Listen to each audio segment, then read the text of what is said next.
পাই চার্টের জন্য আমাদের দুই তিনটা জিনিস ফলো করতে হবে, কি জানো? এক নাম্বার হলো তুমি কোন বিষয়ের উপর পাই চার্ট তৈরি করবা। পাই চার্টের জন্য 2 থেকে 3টা নিয়ম ফলো করতে হবে। কি যে একটা বিষয় হলো তুমি কিসের উপরে করবা, কোম্পানির উপরে করবা, দেশের উপরে করবা, না বিভিন্ন প্রতিষ্ঠানের উপর করবা। এই পাই চার্টের মূলটা কাজটা কি, পাই চার্টে ধরো এখানে যে প্রোডাক্টগুলো আছে, হ্যাঁ আমরা বলি এখানে যে প্রোডাক্টগুলো আছে এই প্রোডাক্টগুলোর সবগুলোরে আমরা কি করলাম, একটা লিস্ট করলাম। ঠিক আছে, লিস্ট করার পর কোন প্রোডাক্টটা বেশি চলে কোন প্রোডাক্টটা কম চলে এটাই পাই চার্টের কাজ। দেখো আমরা এখন দেখি এই ওয়ার্ড, আমরা একটা ওয়ার্ড ওপেন করলাম, ওয়ার্ড ওপেন করার আমরা কি যাব, ইনসার্টে যাব। হ্যাঁ দেখো ইনসার্ট, ঠিক আছে, ইনসার্ট থেকে চার্ট, ঠিক আছে, ইনসার্ট থেকে চার্টে যখন একটা ক্লিক করব তখন দেখবো এখানে চার্টের একটা অপশন আসবে। দেখেন ধরো আচ্ছা এই দেখো আমরা কি করবো বলছি, পাই চার্ট, পাই চার্ট করবো। এখানে এই দেখো PIE পাই, ঠিক আছে, পাই থেকে এখানে পাইতে যখন ক্লিক করলাম, ঠিক আছে, দেখো পাইতে বিভিন্ন স্টাইল আছে, কোন স্টাইলে আমি ব্যবহার করব। ঠিক আছে, এখানে 3-4 স্টাইল আছে, তুমি তোমার যে স্টাইল ইচ্ছা স্টাইলে তুমি করতে পারো, কোনো সমস্যা নাই। ঠিক আছে, ধরো আমি এইটাই নিব, এই কোনটা এইটা, ঠিক আছে। এখন এটা নেওয়ার জন্য আমি কি করব, জাস্ট এটা আমি কি করলাম, সিলেক্ট করলাম। এখানে ধরো অনেকগুলো আছে, এগুলো তোমরা তোমার মতন যে কোনো একটা দিয়ে করবা, আমি আপাতত এটা দিয়ে পাই দিয়ে দেখাচ্ছি। হ্যাঁ এবার কি দিব, ওকে দিব।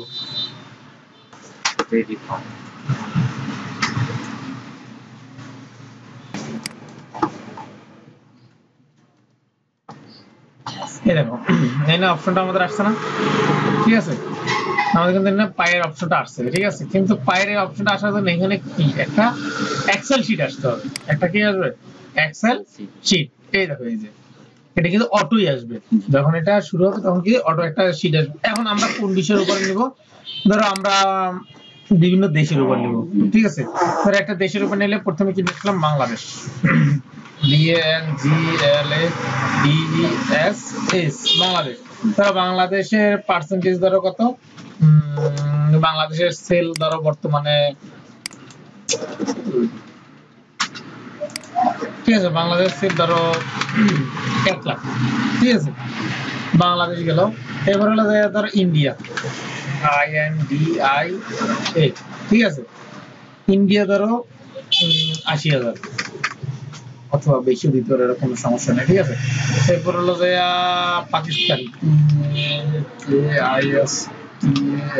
অথবা কোনো মানুষের নামও লিখতে পারে, এখানে যদি তুমি নাম লেখো এই জায়গায়, হ্যাঁ এখানে নাম চলে আসবে, এখানে নাম, হ্যাঁ এখানে এই যে দেখো এখানে আসতেছে, আমি কি কি লিখতেছি এগুলো কিন্তু এখানে চলে আসতেছে। তুমি যদি নাম লেখো নাম আসবে, কারো ব্যক্তি নাম লিখলে ব্যক্তি নাম আসবে, অথবা কোনো দেশের নাম লিখলে দেশের নাম চলে আসবে, তুমি যা লিখবা তাই চলে আসবে। ঠিক আছে, এবার হলো গিয়া তারপর হলো গিয়া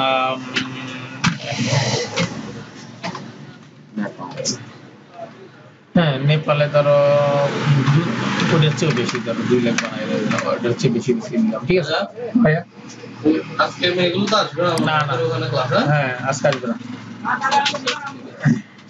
আচ্ছা এখন আমরা কি করলাম, এটা ক্লোজ দিয়ে দিলাম।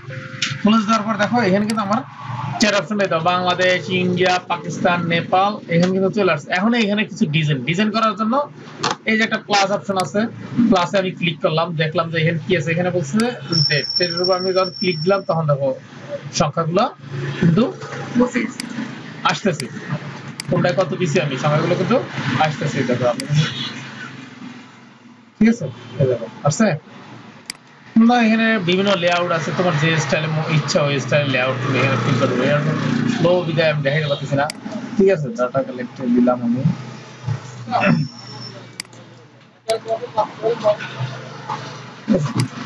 তারপর এখানে নেপালে 44%, মানে পার্সেন্ট হিসাবে চলে আসছে আর কি ডাটা। ঠিক আছে, তারপর এখান থেকে অপশন থেকে তুমি এখানে চেঞ্জ করতে পারবা কালার, মানে কিছু কালার গুলো আছে না, কালার গুলো চেঞ্জ করতে পারবা, স্টাইল চেঞ্জ করতে পারবা। ঠিক আছে, এখানে সব স্টাইল চেঞ্জ, এইগুলো স্টাইল এখান থেকে করা যায় না, ওখান থেকেও করা যায়, এখান থেকে করা যায়, সব দিকে থেকে করা যায়।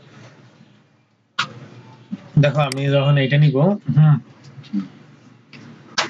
দেখো তখন নেপাল 44% এত টাকা, ঠিক আছে, এত টাকা, মানে কোনটা কত পার্সেন্ট এটা আমাকে কিন্তু সে দেখাই দিয়েছে, যে টাকা শো করাই টাকা দেখাবে, যেটা আমি শো করাবো ওইটাই কিন্তু সে আমাকে কি করবে, দেখাবে।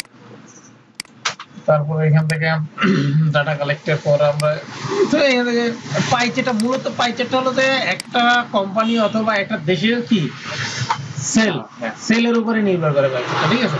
তো পাই চার্টে এখানে বিভিন্ন তুমি কালার করতে পারবা, যে কোনো তোমার বলতে পারে যে একটা পাই চার্ট তৈরি করেন, পাই চার্টের ভিতরে ধরো বাংলাদেশ এত টাকা, ইন্ডিয়া এত টাকা, নেপাল এত টাকা, ভারত এত টাকা, ভুটান এত টাকা, ঠিক আছে। এটার একটা পাই চার্ট তৈরি করা কিছু দিতে হবে, পাওয়ার পয়েন্টে একটা প্রেজেন্টেশন তৈরি করতে হবে।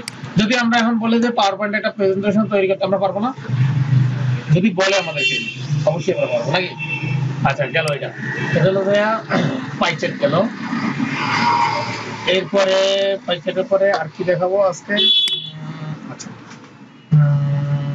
পাই চার্টের পরে আচ্ছা এবার এক্সেলের নতুন একটা কাজ, এক্সেলের একটা জিনিস দেখাবো পাই চার্টের পরে।